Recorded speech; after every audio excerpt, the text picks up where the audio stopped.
Alam nyo guys, alala ko pa yung point na dumating sa amin sa buhay namin si Lala. Sobra. Natatakot siya. Lagi siyang pumapasok dito. Lagi siyang tuloy-tuloy dito maglakad. Pero nung nagtagal-tagal po, hindi ko po alam na kumain po siya ng mga kung ano. Kami po masakit po sa akin na namatayan po ko ng alaga na hindi lang basta para sa akin alaga. Marami nagkasabi na, uy, aso lang yan. Lagi kong kasama. Lagi ko po siyang kasama. Pagising ko po ng umaga, bibili kami ng dog food. Hanggang sa nagtataka ako, siguro makailang araw. Sabi ko pa, ang ganda pa ng pagkakasabi ko sa kanya. Love, huwag mo akong iiwan ha. Lumaban ka kung kailangan. Kayanin mo. Sasakit bilang ina nila. Bilang tumatayo. Parento for babies natin, mga aso na nag-aalaga. After day na yun, parang may mabaho na siya dun sa katawan niya. Yung parang na mabaho, hindi ko na kung ano yun. Tapos ilang araw, inausap ko siya. Kung iwan na, pakaya. Sa ibang tao, parang tingin lang nila, aso lang yan, huwag mong iyakan. Mabigat sa amin yun.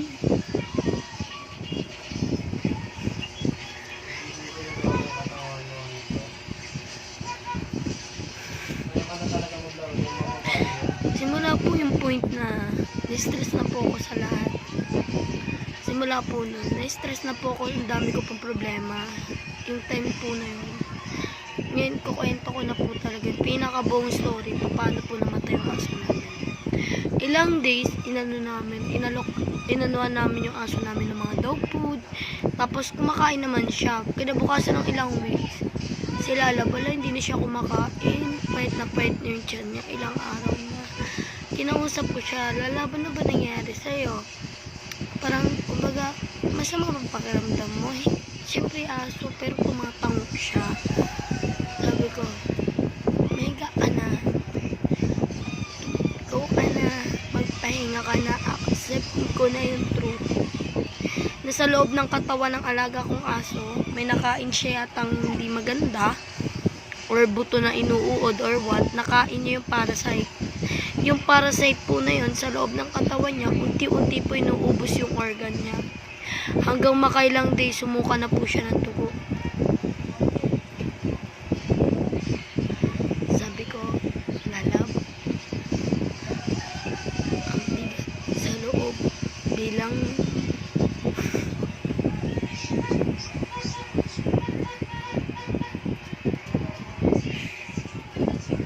tumatayong amo din ng aso.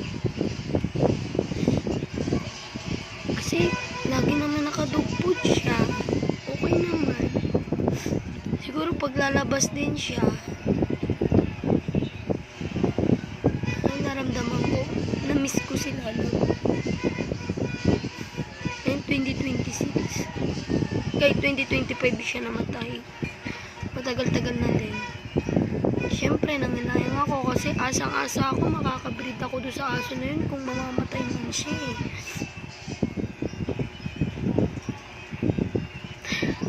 Ang huling paalam niya sa amin, bago mawala yung alaga ko,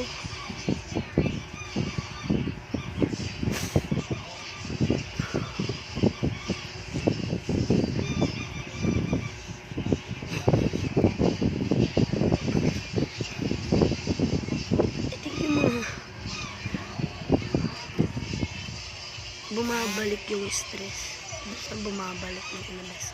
Oy, saksakan namin! doon na po bumabalik yung stress na nangyari po sa alaga kong aso. Kasi sabi ko nga, sa dami-dami na pwedeng mamatay, pwede naman ako, pwede naman iba, pwede naman yung walang silbi na katulad ko, bakit aso ko pa? Bakit yung alaga pa naming aso? Araw-araw naka-dog food yun. Hindi ko makain ng, minsan ang kakain ng kanin yun, tapos dog food. Nung napag-isip-isip ko, may nakain siyang buto na inuuod. Baka nung pagkakain niya, nakain niya at tinuod yung katawan sa loob niya. Sabi sa akin ni Matt, tatagan mo yung loob mo. Hindi mo kinakailangan umiyak sa alagang aso. Minsan tinatanong ko yung, alam naman ng kasama ko dito, alam naman niya na patay na yung alaga. Mamaya tatanungin niya ako, Mami, sabi niya, Mi, na-miss ko na si Lala. Ako po naman kasi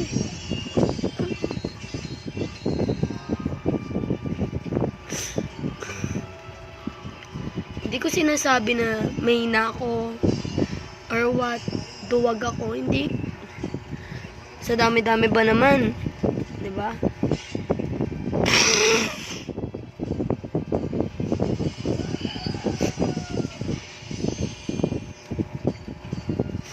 Ginagawa ko naman yung best ko bilang ate.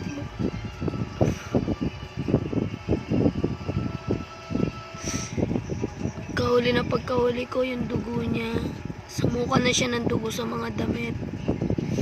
Sobrang lungkot ko nung nalaman kong wala na yung alaga kong aso. Totoo lang. Yung bigat na nararamdaman, yung pain ko, yung sakit na nararamdaman ko bilang amo. Hindi mo kasi maaalis yun eh. Hindi yan ganun kadali. Mabigat sa amin yung mga alaga. Nag-aalaga ng aso. Mabigat sa namin yan. Gaya ko na mahina ang damdamin. Maraming iba na hindi umiiyak sa aso. Kasi ako, pasalamat nga ako sa aso. Kasi kahit aso lang, may buhay, may halaga din yan. Meron naman po ako niligtas na aso dun sa Laan, ng sitio Laan. Dalawa yun eh. Muntik na masagasaan yung isa, ay yung dalawang yun. Biabit ko, wag lang silang masagasaan. Kasi sabi ko, yun na po yun nasa YouTube yung kasama ko mag-TikTok. Maliit pa yan, bit-bit ko yan. Ano ba yan, nagdala ka na naman ng alaga. Pero ako na mag-aalaga dyan, ako na mag-aano dyan. Pero nung nalaman ko lumaki siya, natutuwa ako. Kasi sabi ko nga, kahit nawala sila, tinatanong ng aso ko, umiyak yung aso ko eh. After nung magano si Kalog dito sa kabila, yung Kalog yun nandun sa TikTok, nandito siya sa higaan ni Lalab, inaamoy-amoy niya si Lalab. Parang sinasabi niya, ate, bangon dyan, parang ganon. Ate, tayo ka dyan, laro tayo, parang ganon. Kasi baby pa yun eh. Yun yung pinakauna talaga namin si Lalab. Yun yung pinaka-first naming naging alagang aso. Sa totoo lang, nalungkot kami sa aso namin. Kasi hindi mo rin masabing ayoko po talagang magpakita ng ganito or maiiyak. Kasi kaya nga po may mga video dyan sa YouTube na picture ni Lalab. Walang time na hindi ko siyang namimiss. Sobrang namimiss ko yung alaga kong aso. Hanggang sa naninibago ko, sabi ko, akala ko 2026 makakasama natin si Lalab. Yung pala hindi. Iwan din pala tayo. Siguro time na rin niya para magpahinga, magpakares siya dun sa lungkot na nararamdaman niya. Kasi yung lungkot kasi nung aso, bago siya mamaalam,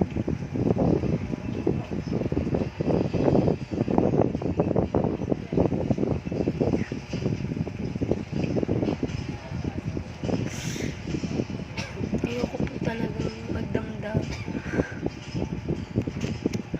todo na talaga yung problem na nangyari sa akin. Hindi ko sinasabi sa mother ko. Hindi ko sinasabi sa lanas ko yung makisama ako ng totoo pero ginagago ko. Ranas ko yun eh. Tatanggapin ko yun yung mga panglalait ng tao sa akin. Dahil ito nga ako manood, hindi maayos. Ranas ko. Hindi naman kasi ako perfectong tao, di ba? Lahat nagkakamali. Pero, ang nakakasama na ng loob dito. Naging mabait naman ako. Hindi naman ako nagkulang sa pag-aalaga sa aso. Pero binabawi talaga. Imagine, siyempre ikaw mamimiss mo. Kasi lagi mo kasama lumabas. Bibili ng food, kasama yan. Bibili ng corn dog, kasama yan. Tanga na lang siguro hindi mag-miss niya sa aso na yan. Halos lahat kami na-miss namin.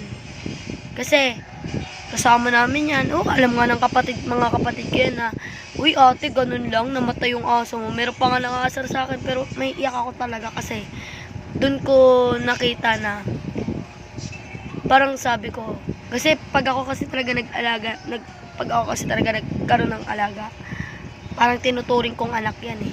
Di ba? Kasi porket aso siya, hindi mo ipangmumukha sa kanya kahit anong itsura niya. Kahit pangit siya sa paningin ng iba, kahit askal siya, kahit anong itsura niya, hindi ngumingiti, laging nakasimangot. Tanggap ko. Kasi yung aso na yun, napakabait nun. Imagine pagdadating dito, gusto niya malinis. Higa na yan. Katabi namin matulog. Kasi sabi ko, nakakalungkot kasi nagtalaga ako ng aso. Tapos, 2026. Ito guys. Kita nyo itong kumot na to. Yan. Itong kumot na ito, dito ko kinuha si Lalaw. Hindi pinag-anuhan niya to. Ito yung dati niyang nilalaro nung bata siya.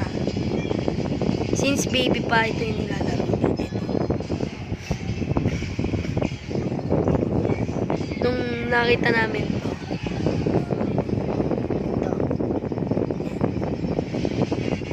Doon po sa itong ano na to, pag nakikita ko itong nakakalat, nilalaro niya, parang nakikita ko si Lalaw.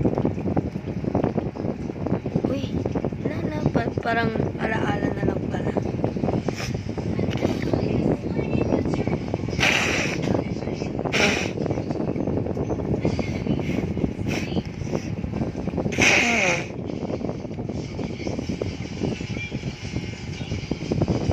Kasi, kahit sabihin mo, alagang aso lang. Kasama kasi lagi namin yan. Diba? Tapos kaya ako naiiyak. Minsan sinasabi ko, yung picture niya, oh, Lalab, 2026 na. Namiss ka na namin. Kailan ka babalik? Kailan ka magkakaroon ng reincarnation?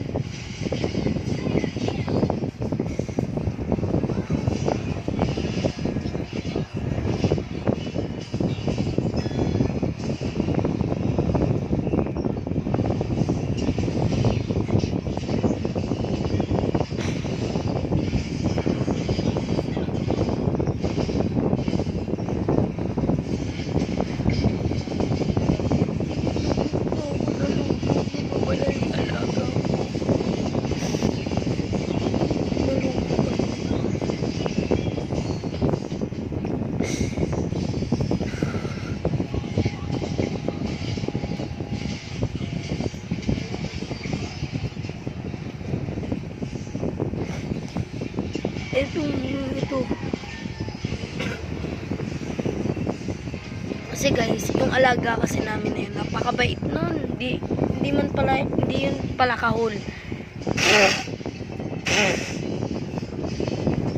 Pag nag-aarutan yun sila. Nag-aarutan, diba? Nag-aarutan sila. Arot niya yung aso kong si Kalog, karot ni Lalaw. Ito na lang yung natitira ko. Ito na lang yung natitira na alaala ko kay Lala. Itong kumot na to kasi nung last week, hindi pa siya nagkakasakit. Ito yung nilalatag niya para matulog siya dyan.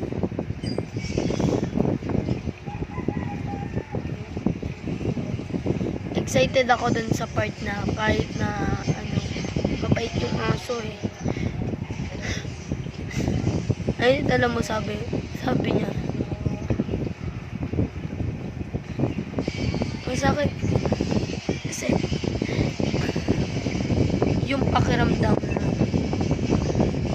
ang dami-dami mo ng problema, ang dami-dami mo ng stress ng 2025, ang dami-dami mong anxiety. Nangyari nga kasi maraming naganap nitong year.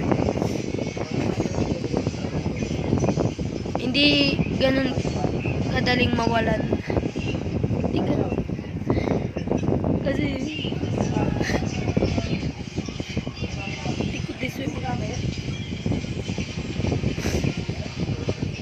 kaya kung kakamustahin nyo ko ngayon, kakamustahin nyo kung okay lang sa akin na wala ako ng aso, hindi okay yun. Hindi ayos sa amin yung mga nag-aalaga ng aso. Minsan nga minsan pag mag-usap kami dalawa, kakausapin ko siya, nakikinig siya. Love, kaya mo pa ba? Gaganon yun.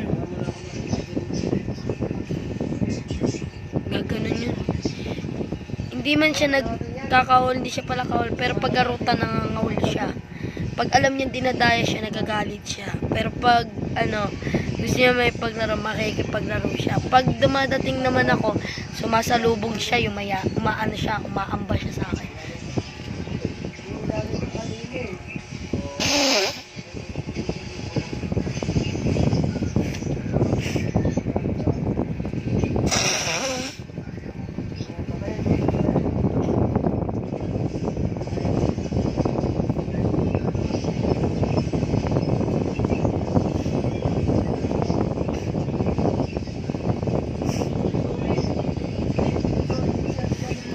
Masakit naman din po para sa amin. I hope sana fine lang lahat, okay lang, kayanin yung hirap na nararamdaman. Kasi ganun man tayo mga nag-aalaga, nagmamahal kay Lalaw. Namimiss namin siya. And I love her. Kasi lagi ko yung niyayakap, kinakausap. Alam niyo yung mga aso, pag kinakausap niya, to the listen niya, nakikinig yan. Pag tumango yan, ibig sabihin naiintindihan niya yung sinasabi mo. Kaya sa aming mga amo mabigat. Kinakaya pa. Tinotodo pa hanggang dulo. Kahit hirap na ako. Pero tatandaan nyo guys, hindi ako titigil hanggang hindi dumadating yung reincarnation niya. Sana bumalik siya ulit.